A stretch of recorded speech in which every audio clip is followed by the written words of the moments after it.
모두 반갑습니다. 저는 현재 46살이며 편의점을 운영하고 있는 평범한 남성이에요.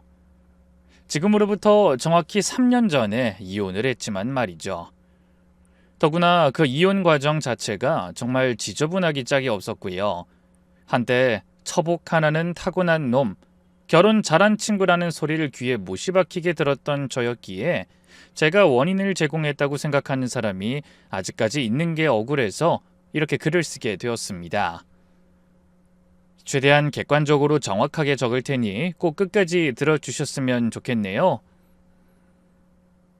일단 앞서 말했듯 아내는 주변의 부러움을 살 정도로 좋은 사람이었습니다. 제가 친구들과 술을 한잔 마시러 가는 날에는 여보, 이거 숙취해소제야. 인원이 몇 명인진 모르지만 당신이 좀 챙겨줘. 이제 30대는 몸 생각도 좀 해야 하잖아. 천천히 마시고 재밌게 놀다가 들어와. 내 걱정 말고. 그리고 이걸로 한턱 쏴도 괜찮으니까 괜히 더치페이 하면서 촌스럽게 놀지 말고.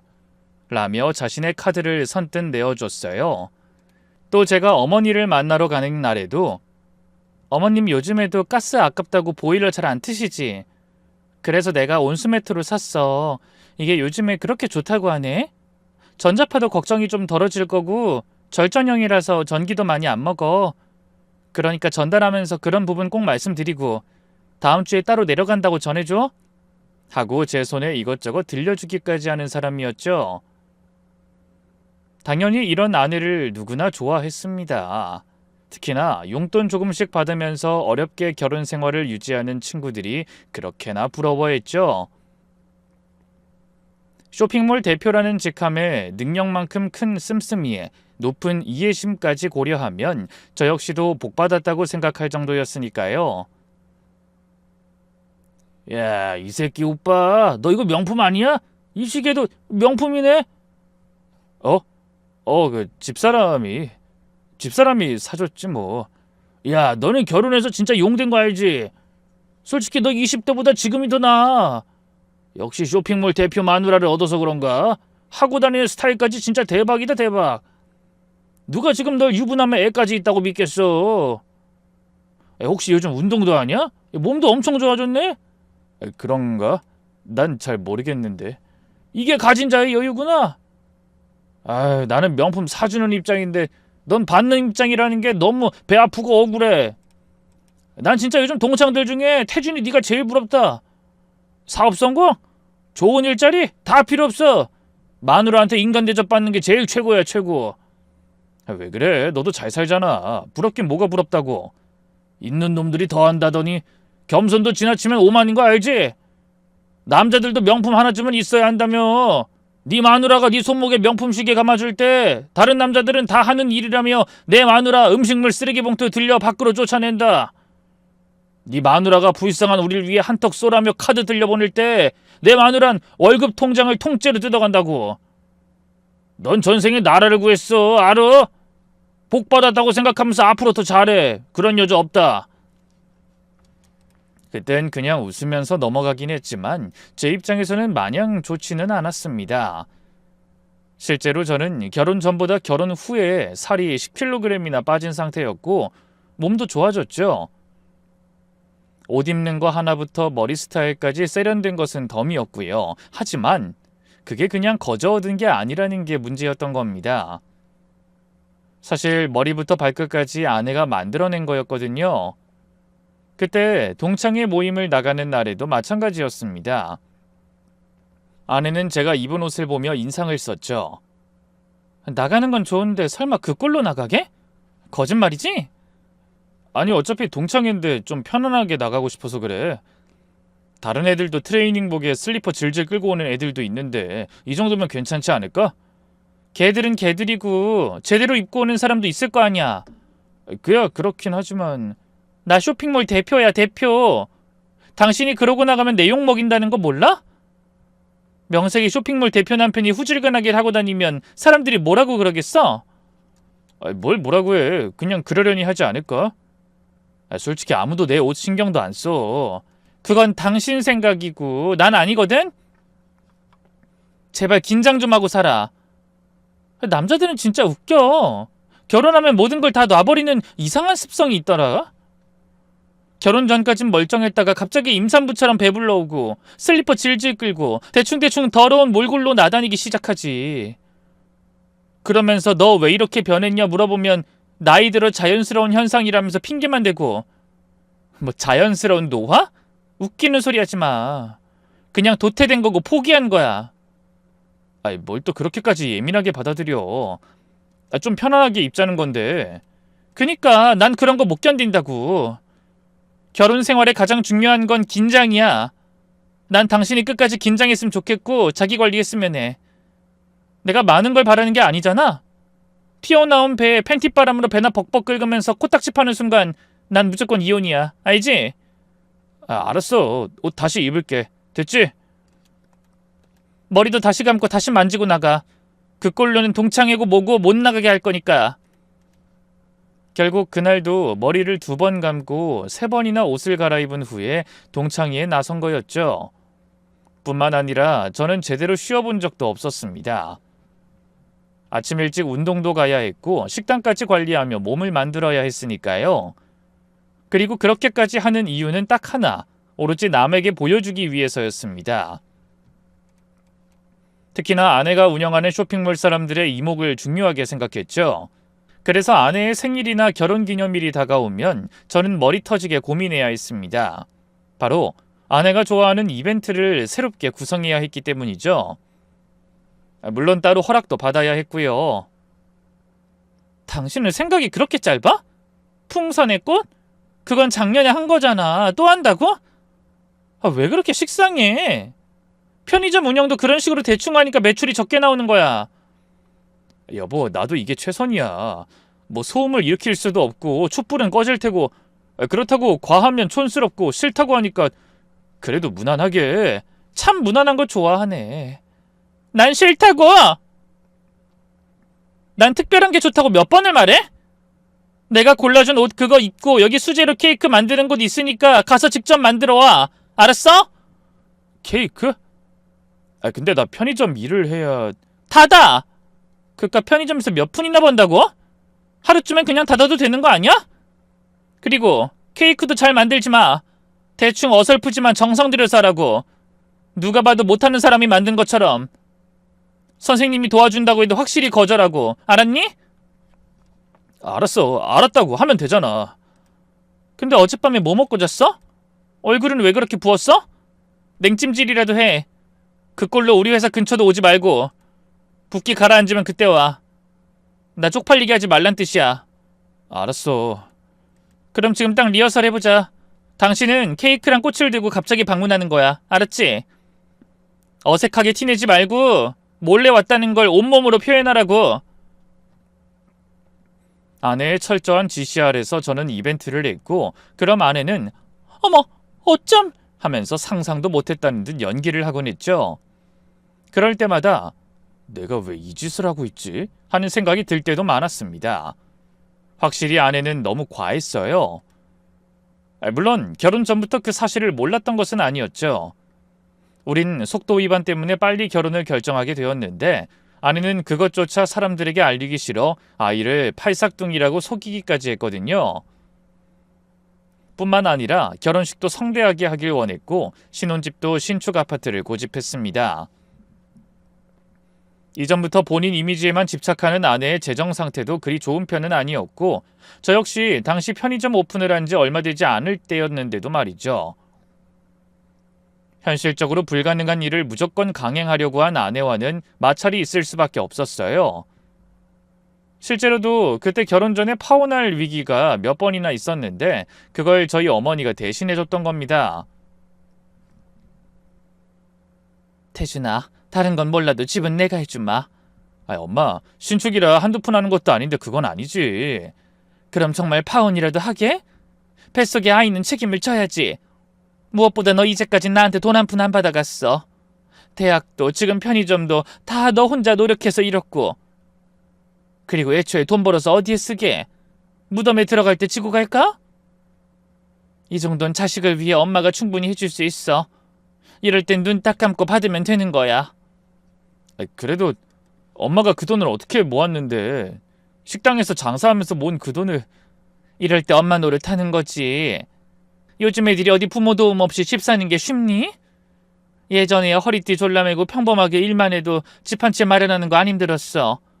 하지만 이젠 평생을 노력해도 한 채 살까 말까 한 시대 아니니. 그러니 태준이 넌 잘 살기만 해. 엄만 그거면 됐다. 돈 문제로 싸우지도 말고 무슨 일 있으면 엄마한테 말하고, 알았니? 어머니는 유독 아내를 아껴줬습니다. 그래서인지 아내는 저희 어머니에게만 진심으로 잘했고요. 실제로 결혼하고 얼마 뒤 어머니가 허리 디스크 수술을 받았을 때도 병간호를 자처했을 정도였죠. 뿐만 아니라 명절에도 생신에도 저보다 더 먼저 어머니를 챙긴 사람이 아내였습니다. 그리고 매달 한 번씩, 짧게는 3일에서 길게는 일주일까지도 친정이 아닌 시댁으로 향했죠. 그래서 주변에서는 세상에 둘도 없을 효부라는 소문까지 날 정도였습니다. 오늘 어머님 뵈러 내려갔다가 4일 후에 올 거야. 회사에는 이야기 다 해놨으니 이참에 좀 쉬다가 오려고. 우리 진우도 데리고 갈 테니까 이참에 당신은 좀 쉬어. 나랑 같이 가지 그래? 혼자 거기까지 갓난애 데리고 운전하기 힘들 텐데. 됐어. 어머님 뵈러 가는 건 나 혼자서 충분히 할 수 있어. 그리고 나랑 어머님 둘이서만 데이트할 거거든? 방해하지 말고 집에서 그렇게 좋아하는 게임이나 해. 주말엔 친구들 불러도 되는데 너무 어지럽히지만 말고. 알았지? 아, 음식물은 제때 버려. 벌레 꼬이니까. 나야 좋지만 당신 정말 괜찮겠어? 한두 번도 아니고 안 괜찮을 건 또 뭐야? 그래도 나 없다고 운동은 빠지지 마. 건강 챙겨야 할 거 아니야. 알았지? 그리고 내가 이번엔 내려가서 꼭 어머님 모시고 올 거야. 같이 살자고 몇 번이나 말씀드렸는데도 꼼짝을 안 하시니 너무 속상해. 허리도 안 좋으시면서. 당신한테 진짜 고맙다. 말이라도 그렇게 해줘서. 말만 그러는 거 아니거든. 난 진짜 어머님 모시고 살고 싶어. 진심으로. 저희 어머니는 아버지가 낙상사고로 한쪽 다리를 절단했을 때부터 홀로 살림을 꾸려온 강한 분이었습니다. 입이 거칠기로 유명한 막노동 현장에서 음식을 나르는 일부터 시작했고, 한밭집을 거쳐 지금의 기사식당을 운영하기까지 하루를 쉬지 않고 일만 하셨죠. 그런 어머니가 쉬셨던 유일한 순간은 아버지의 장례와 어머니의 디스크 수술이 전부였을 정도였으니까요.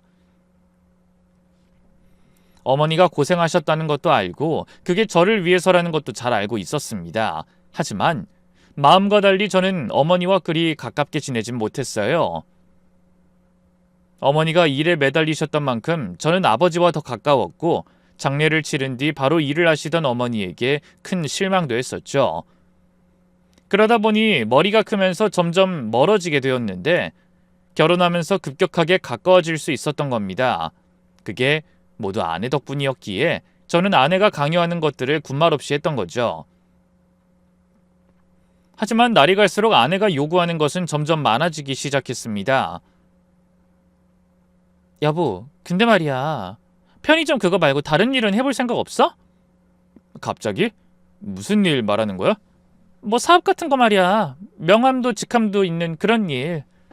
편의점도 괜찮아. 남들은 하고 싶어도 못하는 일이고. 무엇보다 내가 할 수 있는 영역이라는 게 있는데 능력 넘치는 사람들도 들어가서 망할 수도 있는 게 사업 아니야? 하물며 아무것도 모르는 나 같은 게 들어가서 성공한다는 가능성은 거의 없잖아. 당신은 진짜 욕심이라는 게 없어? 이 사업이라는 게 꼭 개인 능력이 있어야 하는 줄 알아? 사람만 잘 부리면 되는 일이야. 나도 봐. 내가 사진을 찍어 아니면 홈페이지를 만들어? 그냥 사람 부려서 시키면 뚝딱 알아서 해주잖아. 애초에 능력은 있는데 사업체를 배짱 없는 개돼지들 모아놓은 게 우리 회사야. 돈만 주면 알아서 굴러서 운영도 되는 게 쇼핑몰이고. 어차피 개돼지들은 몰라. 적당히 잘해주면 뼈라도 묻으려고 하는 단순한 족속들이고. 여보, 개돼지라니 말이 좀 심하잖아. 당신 직원들인데. 그래, 정정할게. 노예 됐지? 여보, 내 말이 틀려? 사실이잖아. 야, 아무리 그래도 사람한테 노예니 개돼지니 그런 생각을 하는 건 아니잖아. 생각은 할 수 있지. 안 들키기만 하면 장땡이고. 대표가 할 일은 그거 하나야. 나한테 복종하는 인간 한 명한테 짬 때리고 안 좋은 말은 다 그 입에서 나오게 하는 거. 나이는 적당히 많으면서 책임질 식구 많은 그런 사람 골라서 악역으로 만들어주는 거지. 내 경우엔 미혼모인 팀장이 있거든. 그럼 난 뒤에서 위로나 해주면서 순한 척, 착한 척하면 끝. 능력 좋은 사람들이 사업한다고 하다가 망하는 이유? 그거 다 이미지 관리 못해서 그래. 멍청하게 혼자서 총대 메고 사람들 닥달하다가 능력 있는 사람들이 다 떠나는 거지. 봐! 어려운 거 전혀 없다니까? 내가 방법 알려줄 테니까 당신은 직함만 하나 파. 이참에 제대로 된 사업을. 싫어, 안 해. 하고 싶지도 않고. 그런 식으로 사람들 대하는 방법도 필요 없어. 그럼 평생 그 짓 하겠다고? 그 짓? 대체 편의점이 뭐 어때서? 편의점 해봐야 사장 소리 듣는 게 최고 아니야? 그것도 아르바이트 하는 애들이 하는 소리가 전부고. 까놓고 물건 사러 온 사람들이 당신이 사장인지 알바인지 알기나 해? 그야 내가 아직 젊으니까 모를 수도 있는 거지. 웃기지 마. 나이 들어서 하면 뭐가 다를 줄 알아? 그냥 늙어서 편의점 알바나 하는구나 하는 사람들이 태반일걸? 그러니까 늦기 전에 난 당신이 좀 더 멋진 일을 했으면 좋겠어. 대표 소리도 들으면서 나처럼 직원들한테 존경도 받으면서. 솔직히 멋지잖아. 아니야? 존경? 좋지. 근데 우리 지금 이렇게 사는 것도 편의점에서 번 돈으로 먹고 생활하는 거야. 몰라서 그래? 당신 양심 있으면 말이나 해봐. 아내는 대표라는 좋은 직함을 가지고 직원들에게도 존경받긴 합니다. 하지만 그 존경을 받기 위한 대가는 모두 돈이었죠. 아내는 일종의 투자라고 했지만 제가 봤을 땐 허세였고 사치였어요. 대표라는 이름에 어울리는 차, 시계, 목걸이까지 벌어오는 돈이 10이라면 14, 15를 쓰는 게 아내였으니까 말이죠. 그래서 실상은 제가 편의점을 운영하며 번 돈으로 생활을 해야 했습니다. 무엇보다 본인도 분명 그 사실을 알고 있었지만 고집을 피우는 거였죠. 오로지 자신의 이미지만을 위해서 말이에요. 그래도 전 어지간한 건 그냥 참고 버티면서 좋은 부분만 생각하고 넘겼습니다. 어머니에게 잘하고 아들에게도 헌신적이며 비록 보여주기식이라고 해도 뭐든 노력하는 걸 보면 대단하다고 느꼈으니까 말이죠. 그런데 어느 날 갑자기 도저히 넘길 수 없는 문제가 터지고 말았습니다. 그러니까 진우가 우리 아들이 병에 걸렸다는 거야? 다낭신증이래. 어쩜 좋아? 다낭신증? 도대체 그게 무슨 병인데? 나도 몰랐는데 신장에 다수의 물혹이 생긴 거야. 이 물혹들이 점점 커지면서 신장의 구조와 기능을 망가뜨릴 수 있는 위험한 병이고. 그래서 뭐 설마 수술을 한다는 거야? 저 5살애가? 아니, 추적 검사만 하는 거지. 초음파도 보고 소변 검사, 피 검사 정기적으로 하면서 혹이 커지거나 통증이 느껴지면 그때 수술을 해주겠다나? 정말? 그럼 진짜 다행이다. 저는 그 말에 가슴을 쓸어내렸지만 아내는 오히려 짜증을 냈죠. 당신은 이 상황에 다행이라는 말이 나와? 이게 그냥 넘길 수 있는 병이야? 난 머리털 나고 그런 질환은 처음 들어봐. 더구나 당신 아들이 아프다고 하잖아. 근데 다행? 미안. 근데 나도 놀라고 마음 아파. 하지만 수술은 안 해도 되는 정도라며. 병원에서 그렇게 말하는데 무슨 방법이 따로 있는 것도 아니면 수술 안 하게끔 관리하면 되는 거 아니야? 난 그런 의미에서 다행이라고 한 거야. 다른 뜻 없고. 관리? 미쳤어? 1살이라도 어릴 때 수술해서 없애는 게 먼저 아니야? 그래야 수술한 뒤에 흉터도 거의 안 남을 거고 어리니까 기억도 없겠지. 지금 빨리 수술해야 한다고? 그게 무슨 말이야. 병원에서 지켜보자고 했다며. 근데 마음대로 수술이라니. 당신 진우 친아빠 맞아? 그럼 신장에 혹을 달고 있는 걸 나더러 그냥 두고 보라는 거야? 마치 시한폭탄처럼 언제 터질지도 모르는 그런 질환을? 난 그거 듣고 오늘 하루 종일 아무 생각도 안 나. 우리 아들이 하자가 있다는 생각 때문에. 하자라니? 뭐 우리 아들이 무슨 상품이야? 제발 말 좀 곱게 할 수 없어? 당신 제발 필터 없이 막말하는 습관 그거 고쳐. 사람들 앞에선 잘만 하더니 왜 내 앞에서만 이래? 나도 숨은 좀 쉬어야 할 거 아니야. 이미지 관리 안 할 수 없으니까. 근데 내가 당신 앞에서까지 그런 가짜는 연기까지 해야 해? 그냥 감안하고 들어. 설마 우리 진우도 당신 이미지에 포함이 되는 거야? 아니라고는 말 못하지. 아픈 애 있다는 것 자체가 나한텐 치명적이거든. 보통 애들 아픈 건 엄마 탓하는 사람들이 많으니까. 애가 무슨 잘못만 저질러도 엄마가 저렇게 키워서 그렇다. 머리가 안 좋아도 엄마 머리 닮았다는 말 나오는 거 사실이잖아. 내 말이 틀려? 그니까 얼른 수술하고 치워버리는 게 맞아. 이참에 다른 병원 가서 수술해달라고 할 참이야. 아내의 고집에 화가 머리끝까지 올라왔지만 일단 저는 상황을 확인해야겠다고 판단이 섰습니다. 그래서 최대한 화를 누르면서 대답했죠. 진짜 당신. 일단 알았어. 알았는데 일단 병원 가서 확인해보고 다시 말하자. 병원을 간다고? 왜? 당신이 가서 뭐하게? 왜냐니? 내 아들이 아픈데 병원 안 가는 건 친아빠가 할 짓이야? 그것도 이미지 관리에 포함되는 상황 아니야?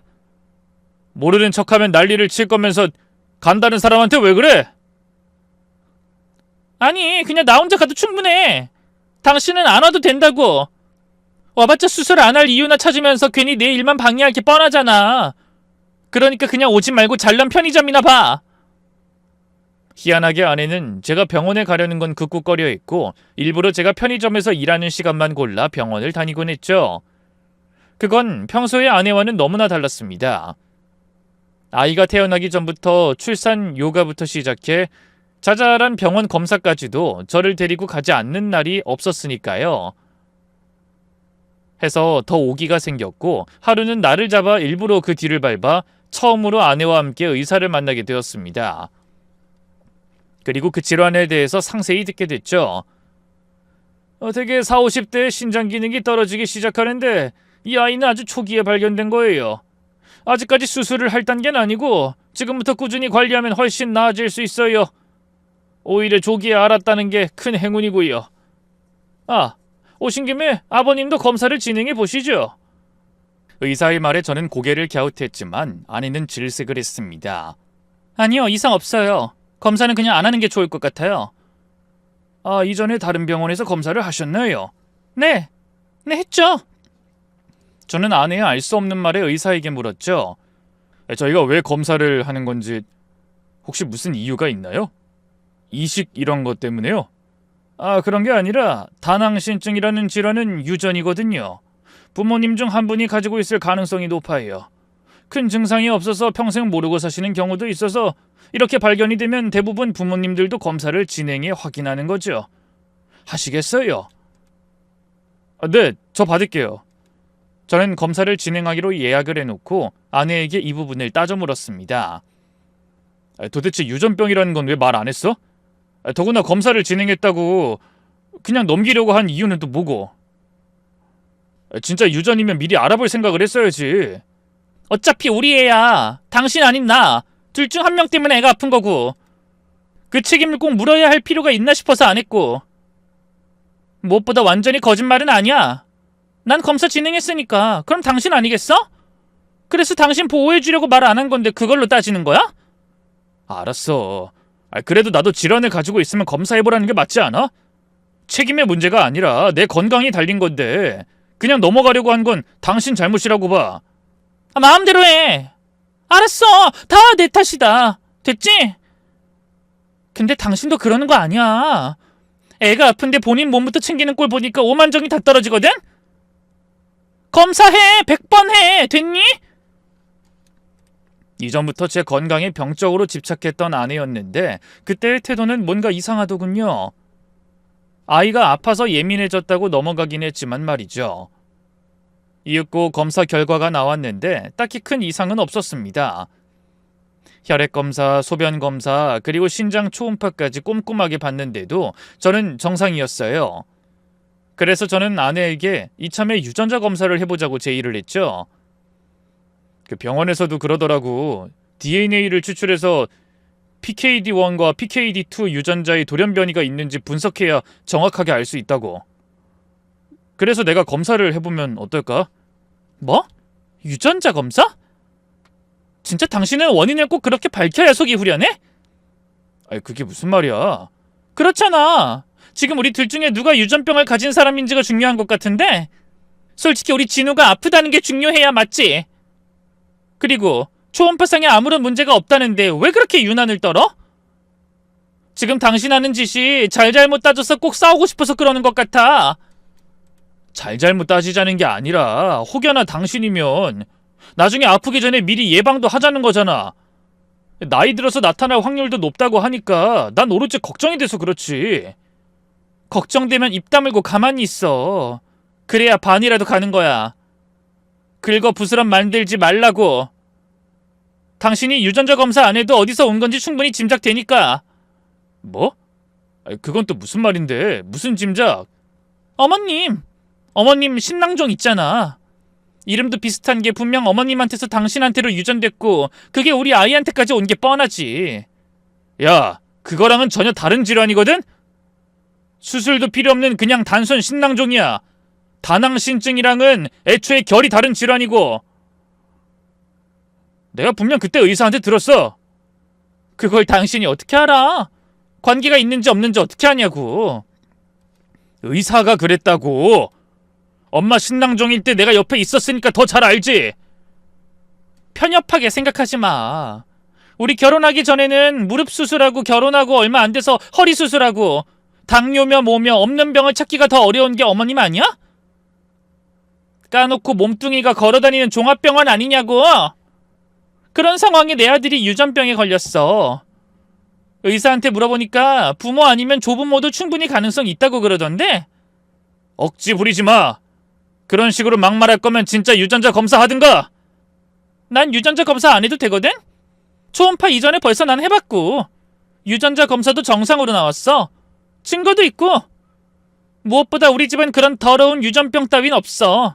그러니 안 봐도 당신이 원인일 테고 99.9% 네 엄마가 유전병의 근원이야. 숙주라고. 이 여자가 진짜 미쳤어? 할 말 못할 말 못 가려? 진우가 아파서 눈에 보이는 게 없어서 그렇다고 넘기는 것도 한계야. 당장 사과하고 다신 그런 소리 입 밖에도 꺼내지 마. 이건 경고야. 나도 더는 안 참아. 제 말을 듣던 아내는 이죽거리며 대꾸했죠. 참지 마. 그렇게 정색하면 내가 쫄 줄 알았니? 뭐 내가 틀린 말 했어? 아님 네가 숙주니? 네 엄마가 숙주지? 진짜 더럽고 불결해. 어쩜 감쪽같이 그런 병을 숨길 수 있는지. 당신 진짜... 됐고 이혼하자. 나도 더는 이 상황 견딜 수 없어. 이런 더러운 병이나 가지고 있는 집안이랑 더는 상종하고 싶지도 않아. 애가 무슨 죄가 있어서 당신네 가족 때문에 고통을 받아야 하니? 추후에 애 병원비며 약값 생각해서 재산분할 확실하게 해야 할 거야. 물론 당신 엄마 책임도 있으니까 가서 돈 뜯어와. 설마 본인 때문에 손자가 이렇게 된 걸 나 몰라라 하진 않겠지. 양심... 아니지, 신장에 털난 게 아니라면. 솔직히 그때까진 아내가 화가 나서 막말을 하고 이혼 소리를 했다고 생각했습니다. 제가 한 거라곤 유전자 검사를 하자는 말밖에 없었기에 왜 그렇게 화를 내는지 이해도 못했고요. 그런데 아내는 실제로 이혼 협의서를 가지고 왔고 저를 유전병으로 몇 번이나 몰아세웠죠. 심지어 저희 어머니에게까지 전화해서 그 빌어먹을 숙주 소리를 또 한 겁니다. 그래서 저는 그때 진짜 이혼을 해야겠다는 결심을 했어요. 헌데 어머니는 그 소리를 듣고 모든 게 자신의 탓이라며 속상해하셨고 진짜 아내가 원하는 만큼 돈이라도 내어주려고 하셨죠. 아이 엄마, 이게 그냥 넘어갈 문제야? 그리고 돈을 왜 줘? 엄만 불쾌하지도 않아? 물론 나도 기분이 좋은 건 아니지. 하지만 자식 일에 눈 뒤집히는 건 어쩔 수가 없어. 너희 아빠 다리 절단하고 내가 그 사람한테 무슨 소리를 했는지 알아? 빌어먹어서라도 우리 아들 제대로 키우라고 했어. 밖에서 동양이라도 하라고. 다리 하나 잘려서 그렇게 힘들어하는 그 사람한테 나도 눈 뒤집혀. 그런 말을 했었다고. 그래서 엄만 진우애미 이해해. 이해할 게 따로 있지. 엄마는 말만 그렇게 한 거잖아. 결국 엄마가 알아서 다 했고.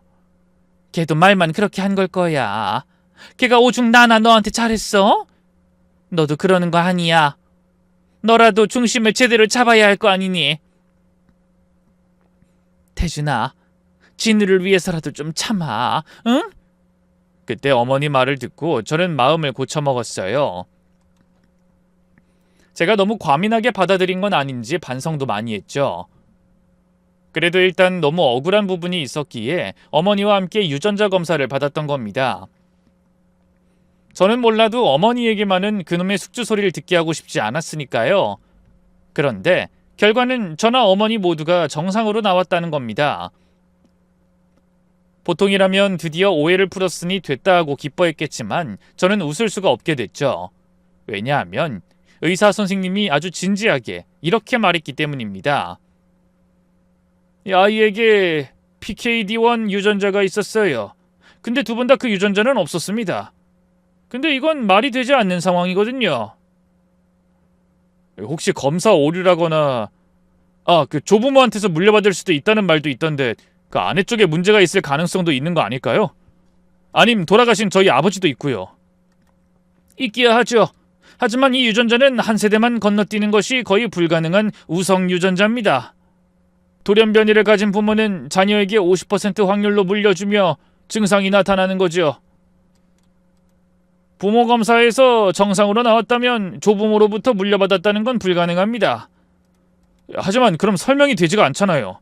저도 아내도 유전자 검사에 아무것도 없다면 말씀드리기 조심스럽지만 아이처럼 명확하게 다른 유전자를 가진 경우는 보통 생물학적 부모와 자녀가 아닐 가능성도 있을 듯합니다. 검사를 진행해보시면 어떨지. 생물학적 부모가 아니라는 말을 듣자마자 머리를 한 대 강하게 맞은 느낌이 들더군요. 아이의 질환이 유전 질환이라는 걸 말해주지 않는 것부터 시작해서 병원에 데리고 가지 않으려고 했던 것, 유전자 검사에 유독 과민 반응하면서 갑작스러운 이혼 요구까지. 진우가 제 아들이 아니라면 그간 이해할 수 없던 아내의 이상한 행동 모두가 해석이 되었기 때문입니다. 더구나 실제로 검사 결과 역시 충격적이게도 제 아이가 아닌 것으로 나왔죠. 어머니 역시 그 결과에 너무나 놀란 듯 보였습니다. 그리고 그간 제게 말하지 않은 것들을 이야기해 주셨어요. 실은 진우애미가 나한테 돈을 받아갔었어. 뭐? 엄마! 왜 말을 안 했어? 난 네가 이제까지 어렵게 사는 줄 알았어. 나한테 힘들어도 힘들단 소리 안 하고 꼭 참고 계속 버티기만 했으니까 몰랐지. 그래서 달라는 거 있으면 다 줬어. 저는 한숨을 쉬며 눈을 꾹 감았죠. 어머니가 어떻게 돈을 벌었는지 또 얼마나 아끼며 사는 분인지 알았기에 저는 최대한 손을 벌리지 않으려고 했던 것이었습니다. 또 이미 신혼집을 마련할 때 큰 돈을 보탰으니 더더욱 말을 하지 않았고요. 그런데 아내는 제 편의점 매출이 낮다며 어머니를 매달 찾아가서 돈을 뜯었던 겁니다. 세상에 둘도 없는 효부라서가 아닌 오로지 돈을 목적으로 했던 거였죠. 자잘한 돈 말고는 뭐 다른 낌새는 없었어? 집문서라든가. 계속 집 팔아서 같이 살자곤 하더라고. 더 좋은 집으로 옮기자면서. 설마 그것까지 해준 건 아니지? 저번에 진우 아프다면서 돈을 좀 해달라 했을 때 집을 내놓긴 했지만 팔리지 않아서 어쩔 수 없이 가만히 있었지. 아휴, 이를 어쩌면 좋니? 저는 어머니에게 매매로 내놓은 걸 취소하라고 했습니다. 그리고 저를 속이고 또 어머니를 속인 대가를 치르게 해줘야겠다는 마음을 먹었죠. 어차피 이미 그 여자 수중에 들어간 돈이 남아있을 리는 없었습니다. 남의 시선과 본인 이미지가 가장 중요한 여자였기에 미래를 향한 저축 따윈 하지 않았을 테니까요. 되찾기 불가능한 것에 집착하는 것보다 그 여자가 가장 중요하게 생각하는 것을 빼앗을 생각만 했죠. 바로 아내가 그토록 좋아하는 이벤트를 통해서요. 그리 어렵지 않았습니다. 그간의 오랜 학습으로 회사에 있는 직원들은 모두 알고 있었고 전화번호까지도 다 저장돼 있었으니까요. 남들 눈에 애처가로 보이길 원했던 아내 덕분에 사람들에게 몰래 이벤트를 한다고 도와달라고 전달하는 게 전부였죠.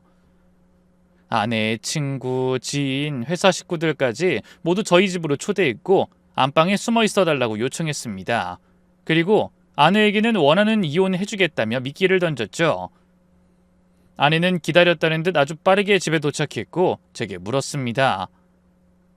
돈은 제대로 준비한 거 맞아? 어머님 집 팔렸다고 해? 이제 숨기는 것도 없구나. 아주 돈에 미쳐서는 우리 엄마 집까지 팔겠다 이거야? 그럼 내가 그 정도 대가도 안 받아야 해? 하나밖에 없는 손자 얼굴이라도 가끔 보시려면 줘야지. 난 당연히 받을 자격이 있고. 그러게 왜 더러운 병균을 달고 다녀? 지저분하게. 숙주라는 말 뜻 몰라? 병균을 달고 다니는 몸을 뜻하는 게 바로 숙주야. 당신 이런 인간인 거 주변 사람 모르게 하는 것도 대단하다. 진짜 연기력 대단해. 내가 뭐 알면 지들이 뭐 어쩔 건데. 세상 좋은 사람인 척 행복해서 죽을 것처럼 이미지 관리하고 겉으로 보여지는 것만 중요하게 생각하는 당신이 사실 돈에 미쳐서 남편이고 시어머니고 병균 취급하고 자기 아들을 하자 있다고 말하는 인간이라는 걸 알면 사람들이 뭐라고 할 것 같아? 제 말을 들은 아내는 칫하며 비웃었죠. 이혼하는 마당에 갑자기 왜 그런 질문을 해? 뭔가 일부러 이야기하게 유도하는 것 같네? 아, 혹시 녹음이라도 하니? 휴대폰 꺼내봐. 확인 좀 하게. 내놔!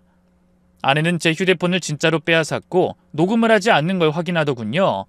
그러더니 어깨를 으쓱하고는 이혼 서류를 다시 내밀었습니다. 쓸데없는 말 하지 말고 도장이나 찍어. 돈은 얼마까지 해줄 수 있어? 이 아파트는 어차피 어머님 명의라 손도 못 댈 거니까 난 따로 돈 받아야겠다고. 안 주면 애 안 보여줄 거야. 진짜 뻔뻔하다. 어떻게 진우를 가지고 돈을 뜯을 생각을 해? 나 장사하는 사람이야. 계산기는 머릿속에 늘 들어있는 거고 자존심이 밥 먹여주는 거 아니라는 건 더 잘 알거든. 그리고 아까 말이 나왔으냐는 말인데 내 직원이고 내 친구들이고 내가 이런 사람인 거 알면 어떨 것 같냐고 했지? 아마 난리 나겠지. 지금 당신처럼 착한 척 위선 떨면서 개처럼 짖을 거야. 근데 그게 뭐? 개가 짖는 건 당연한 건데 너무 시끄럽다 싶으면 갈아치우면 그만이지. 집 지키는 개가 주인을 보고 짖으면 버려야 하지 않겠어? 참, 당신 진짜 최악의 인간이야. 알지? 최악의 인간이라도 병 걸린 숙주년 아들보단 훨씬 나아.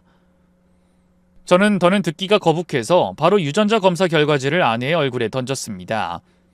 아내는 그걸 받아들고 한참을 보더니 아랫입술을 깨물며 저를 노려봤죠. 너 뒷조사했니? 그래서 지금 이렇게 당당해? 뒷조사? 할 필요도 없었어. 당신이 하도 나랑 우리 엄마한테 병균 있다, 보균자다 이러니까 답답해서 검사 받은 거고 그 결과가 아니면 나올 수 없다고 해서 유전자 검사 받은 거야. 진우 누구 아들이야? 애초에 왜 날 속이고 결혼한 거야? 아내의 표정은 어두워졌습니다. 그러더니 이내 체념한 듯 고개를 끄덕이더군요. 그래, 당신 아들 아니야. 이게 원하는 답 맞지? 됐니? 나랑 연애하면서 다른 남자도 만난 거야? 그럼 내가 편의점이나 하는 너만 바라봐야 할 이유 있어? 나 야망 있는 여자야. 누구보다 간판이 중요하고 명예가 중요한 사람이라고. 당연히 다른 남자도 만났지. 너보다 훨씬 잘생기고 능력도 있는 그런 남자였고. 근데 그 새끼가 나랑 헤어지겠다고 해서 어쩔 수 없이 너한테 간 거였어. 왜? 미혼모라는 게 아주 처참하거든. 우리 회사에도 하나 있는데 아주 불쌍해. 아등바등 악착같이 일하면서 열심히 살아도 불쌍하다는 말이 최고의 찬사인 그런 여자가 되는 건 죽기보다 싫어서 당신이랑 결혼한 거야. 자, 대답이 됐을까? 그래, 아주 성의 있는 답변이었네. 만족한다면 됐지. 어차피 들킨 마당에 이혼하자. 난 어차피 아쉬울 거 하나 없어. 아직도 나 정도면 좋다고 하는 사람 널렸고 능력도 있는데 못할 게 뭐가 있어?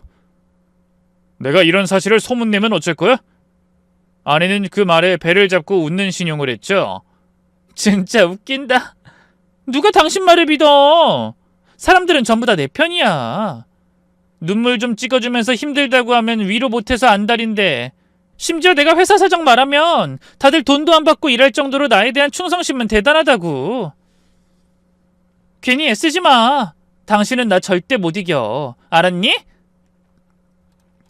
아내는 오히려 홀가분하다는 듯 기지개를 폈고 얼른 도장을 찍으라며 독촉을 했습니다. 그리고는 짐을 좀 싸야겠다며 안방으로 향했는데 제가 뭐라고 하기도 전에 벌컥 문을 열었죠. 그리고 3초 정도의 정적이 흐르다 아내는 비명을 꽥질렀습니다. 제가 사온 케이크를 들고 머리에는 꽃가를 쓴 채 옹기종기 모인 14명과 마주쳤기 때문이었죠. 그 안에서 가장 먼저 나온 것은 쇼핑몰에서 팀장 직급을 달고 있는 가장 오래된 직원이었습니다. 그녀는 고가를 벗어서 바닥에 던지며 아내를 향해 이렇게 물었죠. 아등바등 악착같이 일하는데도 불쌍하다는 말이 최고의 찬사인 미혼모야? 대표님 진짜 저를 보면서 그런 생각하셨어요? 제가 이제까지 어떻게 회사 운영을 도왔는데... 김 팀장, 아니 그건 지금 상황이 어떻게 된 거냐면 집 지키는 개도 주인 바꿀 수 있는 법이거든요? 더러워서 더는 못 해먹겠네요. 그 사람이 나가자 뒤이어서 저도 그만둘게요 하면서 나왔고 아내는 파랗게 질린 얼굴로 덜덜 떨었습니다. 그런데 그 중에 여자 직원 하나는 아내에게 이렇게도 말했죠. 그간 회사 사정 안 좋다고 해서 안 받겠다고 한 주휴수당이랑 야근수당이요. 대표님 좋은 분인 줄 알고 그간 그냥 넘겼는데 이젠 알아버렸으니 노동청에 신고해서 다 받을 거예요. 정확히 10원 하나도 빠뜨리지 말고 입금해주세요. 민지씨, 그건 직원들이 다들 안 받겠다고 한 거고 난 억지로 강요 안 했어. 회사 사정 어렵다고 힘들다고 한숨 푹푹 쉰 게 강요가 아니라고? 어디 한번 해보죠. 그게 강요인지 아닌지. 모르시겠지만 저희 이모부가 변호사고 삼촌은 세무사거든요. 싹 다 털기 전에 나머지 직원들 것도 알아서 하세요. 민지씨, 나더러 갑자기 그 큰 돈을 어떻게 마련하라고 그래. 됐고 저는 전달 제대로 드렸으니 알아서 판단해요. 싹 다 모아서 고소하기 전에. 그 뒤에 아내의 친구 3명도 따라 나왔고 아내를 경멸하듯 보다가 오히려 제게 위로의 말을 남기고는 집에서 나갔죠. 모두가 나간 뒤에도 아내는 한참을 일어나지 못했습니다. 넋이 빠진 상태로 한참을 울다가 짜증을 내며 소리를 꽥질러댔죠. 그러더니 갑자기 제 앞에 무릎을 꿇고는 기도하듯 손을 모아 싹싹 빌기 시작했어요. 여보, 내가 앞으로는 하라는 거 다 할게. 잘못했어. 우리 이혼 다시 생각해보자. 어? 미쳤어? 내가 왜? 사람이 뻔뻔해도 정도가 있지. 아, 설마 장사꾼의 계산기가 돌아갔나? 뭐든 한다고. 어머님도 모시고 살게. 절약도 할게. 명품도 안 살 거고. 제발. 지금 겨우 그 정도로 이혼을 안 할 수 있다고 생각해? 당신은 우리 엄마를 모욕했고 나한테도 함부로 했어. 당신이란 여자랑 지금까지 산 것 자체가 후회되는 사람한테 뭐? 설마 진우 때문에 그래? 에? 아이도 보기 싫으면 버릴게. 버리면 되잖아. 고아원 같은 곳에. 요즘 시설도 잘 돼 있다고 하니까 진우한테도 나쁜 일 없을 거라고 생각해. 그리고 새로 다시 나오면 되는 거지. 솔직히 내가 그거 말고 이혼당할 이유도 없고. 저는 그런 아내의 뺨을 후려쳤습니다. 그리고 멱살을 잡아 올렸죠. 당신이랑 이혼을 망설인 이유가 있다면 그건 오로지 진우 때문이었어. 그거 외에 온통 다 이혼할 이유밖에 없었고. 그러니까 제발 그 입 다물고 내 집에서 꺼져주면 좋겠어. 그래, 차라리 때려. 어? 화 풀린다면 얼마든지. 자, 때리라니까. 진짜 미쳤구나. 돌아도 단단히 돌았어. 그렇게 욕해도 상관없어. 그니까 이혼만 하지 말자. 우리 그래도 지금까지 좋았잖아. 여보, 앞으로 더 잘한다니까. 솔직히 나만한 여자가 어딨어. 없겠지. 그렇게 이중적이고 남의 시선만 중요한 사람이 세상에 그렇게 많겠어? 좋아, 알았어. 그럼 이혼할 때 하더라도 원인은 당신이 바람 피운 걸로 하자. 어? 그 사람들 도로 불러다가 오해라고 해줘. 나 진짜 죽어. 저 사람들 나가면 난 당장 쇼핑몰 운영도 못한다고. 돈도 다 지급하면 나 끝장이란 말이야. 그 정도로 무너질 거였으면 지금 무너지는 게 나아. 무슨 말을 그렇게 무섭게 해. 내가 왜 무너져? 이 일만 잘 수습되면 걱정할 거 없다고. 제발 분수에 맞게 좀 살아. 한도에 맞게 쓰고. 안 돼. 나 이혼 못해. 이혼을 하지 않겠다고 갑자기 태도를 바꾼 아내 때문에 결국 소송까지 가야 했습니다. 그리고 그 소송을 하는 와중에 아내의 쇼핑몰은 문을 닫고 말았죠. 그간 가족 같은 회사라면서 직원들에게 지급하지 않은 수당을 모두 뱉어내야 했기 때문입니다. 모은 돈이 없어서 차를 팔고 무리하게 산 명품까지 중고로 팔아 겨우 갚았고요. 딱 한 가지 다행인 것은 진우의 친부를 찾았다는 거였습니다. 아내의 친구가 수소문해서 비슷한 시기에 만난 인물을 추렸고 그 친부가 모든 사실을 알게 되어 진우를 책임지기로 했던 거죠. 원래 어머니와 상의 끝에 제가 키우려고 했지만 친부가 나타난 마당에 더는 제 고집만 부릴 수 없어서 물러났고요. 시간이 흐른 현재 저는 일상을 되찾았어요. 이전과는 달리 유행에 뒤처진 옷에 후줄근한 차림이긴 해도 지금의 제가 훨씬 더 편안하고 좋습니다. 꽉 조여진 넥타이처럼 제 목을 누르던 게 사라졌다는 것에서 해방감도 느끼고 있고요. 물론 아주 가끔은 전처의 말처럼 저 편하자고 타협을 하고 있고 남자로서 도태되고 있는 건 아닌지 걱정이 될 때가 있었죠. 하지만 최근에 전처를 길에서 마주치며 확실히 알게 되었습니다. 여전히 멋지게 꾸미긴 했지만 제 눈에는 확실히 보였거든요. 더는 금전적인 여유도 없고 조금도 행복하지 않다는 걸 말입니다. 여보, 나 요즘은 진짜 잘 지내고 있어. 돈도 이전처럼 벌고 있고. 당신도 나 보고 싶었던 거 맞지? 우리 어디 가서 이야기나 좀 할까? 어? 괜히 우연히 만난 척 내 앞에 나타나지 마. 내가 모를 줄 알아? 이렇게 애쓸 필요 없어. 다시 만나서 재결합할 가능성은 전혀 없으니까. 여보, 나 진짜 반성 많이 했어. 진짜야. 짝퉁을 꼭 그렇게 하고 다녀야 했어? 아직도 당신은 보여주는 거에 치중해? 그러지 마. 솔직히 다 티나. 나도 당신이랑 결혼해서 살면서 눈이 제법 높아졌거든. 너무 애쓰지 말고 그냥 분수에 좀 맞게 살아. 언제까지 그렇게 살 거야?